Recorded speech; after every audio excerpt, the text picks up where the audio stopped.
Yeah, it's a lot of people. Welcome to the LEC post-game lab where I'm joined by Odoamne, Trymbi, and Razork. I was just talking to Razork about his tweets, but we're not going to do that. It's posts on X. Sorry.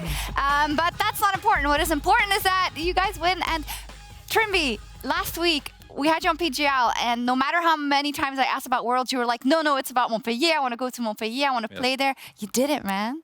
Yeah, sadly, I did it on 4 Nautilus games and 1 Alpha games today.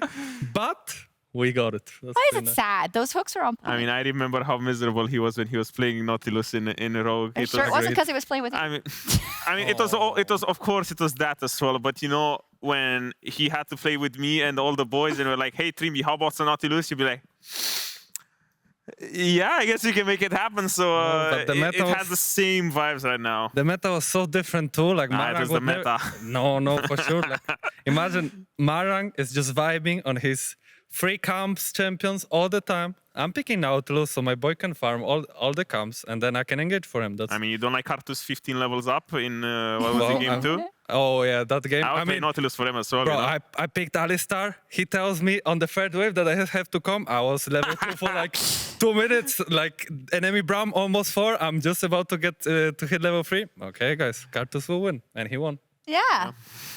I mean, yeah, we won. I mean, you did sacrifice your top laner, you know, like, I mean, it's on him, you know, like, if I would end like this level 1, I would be like, okay, we rewatched it. I told him, by the way, Poppy is doing 3 camps and diving you. And he said, yeah, I will just tank it. That's what he said. I mean, you know, if I'm him, I'm smiling at least, because then I see my Karthus has 15 camps to enemy Poppy, 3 camps, I'm like, it's okay. If you get level 6 Karthus at minute 5, then you are that very was happy. Crazy. Yeah. That was crazy. I would love to get sacrificed like that as well, you know, for a super fed Karthus. So, I mean, he's smiling and taking his win. That's true. What about that first Karthus game, though, Razor? Oh, I mean, I got mega griefed by draft. But wait, so you're telling me that you don't like Karthus with like 3 losing lanes? I mean, not only 3 losing lanes on full AP. Like, I have AP guys. And also no playmaking? How does that happen? That was pretty fun. I mean, but I was playing. I don't want to flame my coaches right now. But, I mean, you can do it right now. They actually mega grief the first round. I agree. That's what everyone said. You know, so just let it out, you know? Yeah, we just took the first lose. Yeah. It's completely on them. And it worked Get better, out. guys. I mean, they didn't ban Karthus next game, then we won. Boom. So it's fine, 1 for 1. Yeah, exactly. Just very close at the end here. There was a chance, right, Trymbi, for Crowny to kind of carry the game? I was losing my mind when that guy on 1 HP killed me and he back to his base. I'm like, oh, if he doesn't die, then I'm not sure what's happening. But I mean, you seem very angry this series, because I think in game 4 there was like a sequence where you're like 1 HP on Nautilus, and you're still walking forward, you miss a hook, and you keep walking forward. Oh, I don't know what happened. Oh, game 4? Yeah. It was on midwave, I think. Yeah, I mean, no matter how low if you were not dead, you were walking forward, you know? So it did seem like you really wanted to hook some people. I'm in Fnatic, so you know there's also like the Hilly Baba. Oh, the spirits were taking over. The spirits of Hilly Baba are there, you know? While playing in Fnatic. That's it so really feels... cute. Razork, you had such a... like a really big hug with Wonder. First off, you went to everybody actually, but it was nice to see because, of course, you know each other. So how was it for you to jungle back for, well, 4? I'm not gonna say 4 Wonder because it seems like it was against him sometimes, but with Wonder. It was against him. That's I mean, I didn't help him much. I ganked him one game, the last game. And he got 1 kill and then he got killed. Yeah, but I mean, we didn't practice much like together. We played like maybe 3 days of scrims, but we know each other. And this meta, it's kind of like you can pick the Ornn and you can like chill on top. So he's just sacrificing for the team. He's doing all we need. Like he just picks tanks and then he just tanks for us. And I mean, I don't think it's the best if he comes to the team and he starts picking like carries and we have to like play around it because we didn't practice this that much. So I think, yeah, that's what's gonna happen probably the next games. Yeah. Do you mean he's gonna play in Montpellier? Not sure. I'm not come on, you have to give us some I mean, juice Oscar now. said in the interview, I mean, yeah, I don't want to make your management mad, but Oscar did say in the interview that, I mean, he just got surgery. Like, yeah, he got surgery on Thursday. Yeah. I mean, I'm just going to say it's on brand, you know, because when you had to pick a team, you chose Excel without anyone knowing, and then you had to go backstage to ask your team, hey guys, who are we choosing? So you can just tell us, you know, and we can just play it along with that again. I don't think I'm gonna say anything because this time I know stuff, you know. Yeah.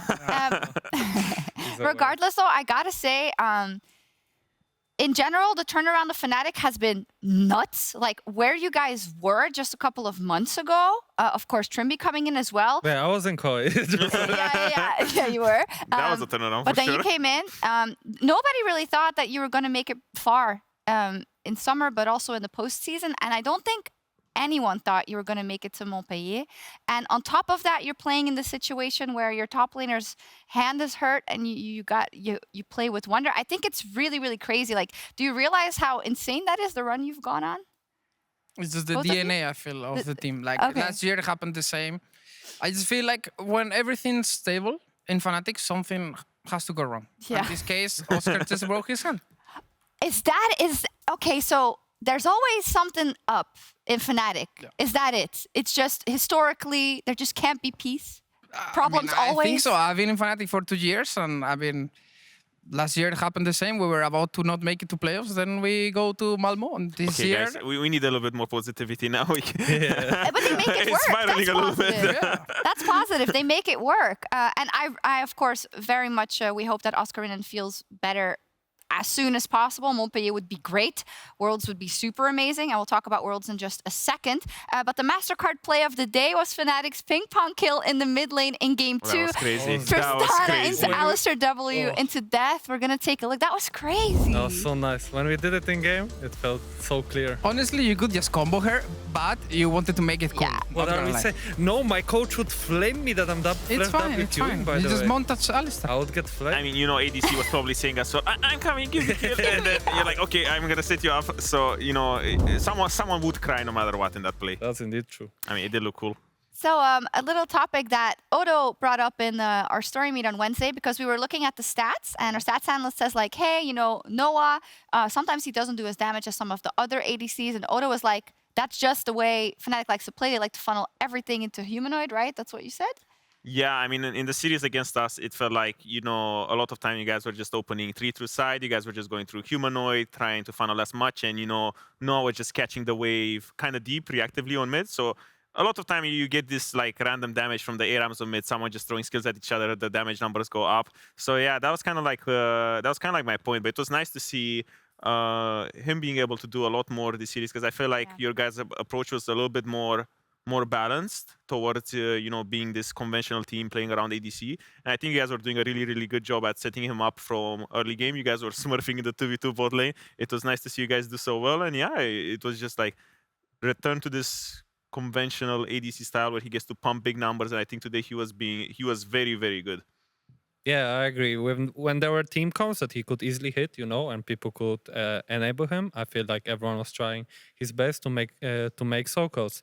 When Noah is able to actually do stuff, it feels so easy, you know. He just tells you, just trust me, you know. Like whenever there is an item spike he wants to be on, he just wants to make sure that the team understands when he gets the item, he'll carry, like no matter what, even if we run it down or he runs it out, like he will carry even afterwards. Like it doesn't matter really. So Yeah. that's pretty nice too. It feels good, you know. It for sure feels good that he's so confident about his play. And maybe you have to keep playing Nautilus. Just hook him in for him. Yeah. Bro, but you prefer playing But he Yumi, protests a Lulu, lot, yes. Nami, yes. or Nautilus, Giga Chat, Alistar, Leona? Yes, but Trymbi is always okay. I'm not gonna let you. Oh, but okay, but next week, Oh my next week, God. like there was some scrims this week, and Oh, no, he's terrorizing it. both of the teams that are already in Montpellier, they are terrorizing on bot lane. So I'm just saying that I'm for now just chilling, enjoying my time on Nautilus, but both of those supports, Oh my God. they're I mean, really you're not terrorizing. enjoying your time. I mean, He's saying, you know, no, he's when I smiling, did- but he's not smiling. No, game. I think. Wait, was it game 3? I had so many good ult flashes. I felt like Beryl, you know, at some point, just like enjoying my time. Yeah, but you say those things. You have so many nice hooks, ult flashes, but then the next game is someone asks, "Hey, do you want to play Nami, Hero, Lulu?" You're like, "Yes." No, Pick not me in this Lulu. meta. Nah. You think I'm happy playing Lucian Nami for 3rd year in a row? No. It's so boring. Like people get Soraka, though. more boosted on it, and it just feels so. And nowadays it doesn't even win lane. It's like loses the lane until like one item. It's just so useless. It's a brand new day. I mean, a support got MVP. That hasn't happened since Yellow Star. That's crazy. So was that the year where he missed all the yeah, it was a stars? Thresh. That was why he got MVP actually. I would give him MVP for was that. so bad. So that was crazy. No, yeah, I mean, nobody this- remembers that. We're old. We do have an interview standing by because we have a word from BDS. Because of course we won't see them in Montpellier. Maybe they'll come, but they're still going to Worlds, of course. So Laura. They're going to Korea, at least. That's what they qualified for. Good one. Merci beaucoup. Thank you so much for joining me after this long series. Let's focus forward. Qualifying for Worlds is going to be the next step for you guys. I believe that you're going to be leaving soon-ish. I hope. What is the plan for you? I mean, first we'll take a small break, obviously. I think everyone needs to reset after a so long summer. Yeah. But for sure, we'll look to go in Korea as fast as possible. So we'll be able to practice. It will be like a new patch, like so many changes and stuff. So I think the sooner the better, right? So yeah, I think we'll look to go. I don't know exactly the date, but as soon as possible. I know that you guys made it last year during the mid-season, I believe, with the Academy lineup and the LEC lineup as well. How excited are the rest of the players going back to Korea, but to play this time and maybe make it to Worlds? I mean, after we won against SK, I mean, we are like super excited, obviously, because Korea is always like, I mean, I think everyone, especially in our team, likes the culture. So, I mean, food, like, yeah. We know. Oh, we know. But also like solo queue and just practicing, having a new environment. I think also like just changing environment is really good, and being close to Worlds, even if we are not in, is like, it means a lot still. So yeah, like everyone is super excited. I mean, there's going to be a lot of pressure on you facing off against an LCS team. I mean, for us European, I feel like it's going to be the Worlds finals before its time. We don't often get to see LCS and EU teams battle on the Rift. And we have Stixay, who had to share some words about BDS that we're going to play now if you want to react after this go-to. Playing versus BDS, I always kind of saw them as kind of like the Golden Guardians of Europe. You know, they had like a rough start. They were kind of like no names at the bottom. And then I guess seemingly out of nowhere, they kind of rose to the top. And ever since then, they've been really solid. But yeah, I don't really know too much about them. I know both of our top laners have kind of interesting champions and playstyles. So I'm curious to see how that one plays out. And as well as we both have boomer AD carries. I've been watching Crowny play in the LEC for quite some time now. So I'm excited to play versus him in a real match. But yeah. I think at the end of the day, you know, it's North America versus Europe, so it's going to be a banger. It is going to be a banger, indeed. What did you think of what Stixay had to say about BDS, trajectory, and everything? I think, I mean, I've been watching LCS a bit, not too much for some reason, but I think that's true that we have similar trajectories. Like both teams were expecting to do basically nothing, and we both like did pretty good jobs this whole year in our respective regions. So in this topic, I completely agree. On the playstyle side, I don't really know because I didn't watch them that much. I was more on the NRG C9 side. So I was more looking at these teams. But for sure, we'll study them and we'll check what's going on for them. But I mean, I'm excited. I'm excited because, as you said, it's the first time that's going to be an EU NA officially, right, for a spot at Worlds. So I think it's a like pretty banger format on that aspect. So I'm really looking for it and to make you proud, obviously. All eyes on you guys, actually. How does it make you feel? Nervous? You can't fail. Yeah, I'm kidding. No. I mean, no, but I think like we have a really good shot. I think we are confident already. Like maybe, I mean, I've been there. I've been on LCS, right? So I know we should not underestimate them, but same time, I know how big of a gap there can be on some aspects. So I think we'll be careful, but same time, I think we'll smash them. All right. Smash them. Strong words. Go to on. Thank you for the interview. We trust you, and we trust BDS, of course. Good luck in Korea, and Sjokz, back to you. Thank you, Laure. Yeah, we trust you. Yeah, I trust you guys. Nothing bad has ever happened for a fourth seed against an NA team in a Worlds qualifying. I mean, series. last time there was a tiebreaker between EU and NA. We lost. There's also Mad Lions. That versus C9. Oh, Yeah, that's that true. tiebreaker first should have never happened because there was one game before that we should have won. But yeah, then stuff happened. Do you think BDS is gonna beat Golden Guardians, you guys? Of course. I I- trust you. Yeah. Licorice, or I think Licorice already was shit talking the EU Yeah. team, so I think Adam can show him off a little bit. It's fun that Adam is going up against Licorice, I think. 'Cause Licorice is the ones that have been talking crap. The Yeah. Bean Slayer. Oh, Licorice the Bean Slayer. that's I mean, it's a spicy one. Yeah, I it think is. BDS is gonna do great. Honestly. We'll get to the bracket. The only thing I do want to ask is about you. I didn't realize this. Oh no, you pulled up the bracket, producer. You're trying to cut me off. I want to ask about Worlds. Anyways, tomorrow we'll have G2 versus Mad. Predictions. G2 versus Mad. And then, or who you want to play? I mean, preferably, I guess you don't want to play G2, right? Or I mean, I think G2 is gonna win. the whole thing? 3-1. Oh yeah, 3-1 tomorrow. Yeah. That's so. Imagine asking, hey, I don't know. who's gonna win G2 the whole tournament? Yeah, surely. They're right? gonna- so what you guys are saying? You're gonna lose to G2? Why are you Sorry, phrasing I like wasn't that? thinking, Odo. Wasn't Yeah, I thinking. think G2 should take it. I think Mad Lions have a chance, but yeah, it's just the way the G2 play. I feel like if they're gonna try to just play around their strengths and just get to even skill check at some point, every single time they get to, and then push the advantages through there, then it's not easy. It's not easy to play through that, and I think Mad Lions is not type of team that would like to be in a disadvantages in early, unless Karzi, pulls off miracles like he did in some of the matches. MVP buff. I mean, for me, G2 is clear favorite. I think even in the series against us, Mad Lions' early game was really, really shaky. And when you're playing against a team like G2, if you get to these sorts of deficits that Mad Lions got up against us, they're not gonna have a great time as well, And I feel like a lot of Mad Lions' strengths came from good draft prep and good meta reads, and I think. Yeah, you're not getting those against G2, when they've been looking so good for the whole year. So for me, it's like unless Mad cooks up another one of those, insane Mad Lion forms that they had, that they randomly start having throughout the year, at random points, I don't see it happening, It's going to be hard. One thing about Worlds is you are going to the Swiss stage now immediately, because actually BDS not only has to play versus Golden Guardians, then they have to go through the play-ins, and then they would arrive where you are already at. Did you know that?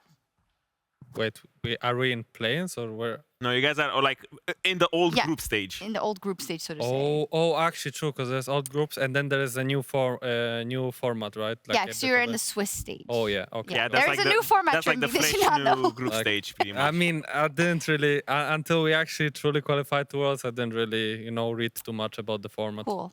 That's cool. Anyway, I'm congratulations. confused too. I don't know how the Just format play and works. win. Is it good or just no? play some League of Legends, man. I think I love Swiss stages. I think they're a really cool way Okay, to. nice. Then good.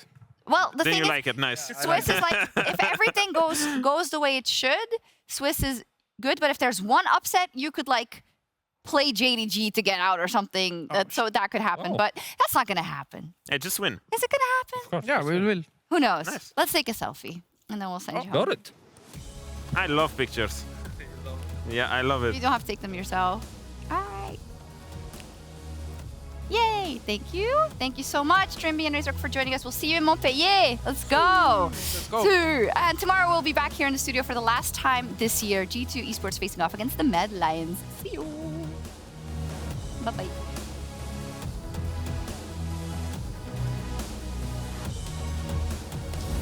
I couldn't think of better partners. Thanks, bro. Going out with a bang. Except, of course, Medic and Dag. Shut the up. They can't hear you, they just see the hug. I hate this guy. I hate him. Despise him. He's only 6th camp right. There's no way you can get there in time. So it's a dive top angle. Wonder what can you actually do to get out of this one? Absolutely nothing. And oh, humanoid inside cut. Back, instant combo. What? It's big ball. Oh my god. What? Oh, they're playing tennis with Nuke. Oh my god! That was one of the coolest things I have seen! Holy shit, really blowed the game open. Oh, Trymbi. Geo humanoid immediately gonna hand deliver him again. It's the Wimbledon. They just keep making it work. Then engage, okay. We can fight. Look, notice with me. Listen, listen. Just is 1 HP, just is 1 HP. No flash, no flash. Can take the plant? We win this. We should fight now. Run Yeah, you can fight. Fight. Stagger, push stagger. Ja, vi win. Look, c'est Johnny as well. TP and Rena. Yeah, it's fine. Go Jack. Oh, engage on that. Look. Okay. Guys, civil one, civil dead. Can fall down. Look at Maokai. There's a second. Yeah, Darius. Nice. Ult in two, one. I can go, guys. Step up, Ewan, laying down auto after auto. Voidseeker connecting, Nuke laying down so much damage. He leaps in. He finishes off the mid laner. He's stunned. Noah, Gale forcing forward. Just about to get taken down. Nice trade from Wonder by Adam. Sees a window. Is he willing to go into the tower? I know this could be a little bit crazy, and it looks like he is going to fully commit. The flash out clean from Adam. And then look out, kill him. Ezreal, 3 seconds. Okay, you win. Let's go!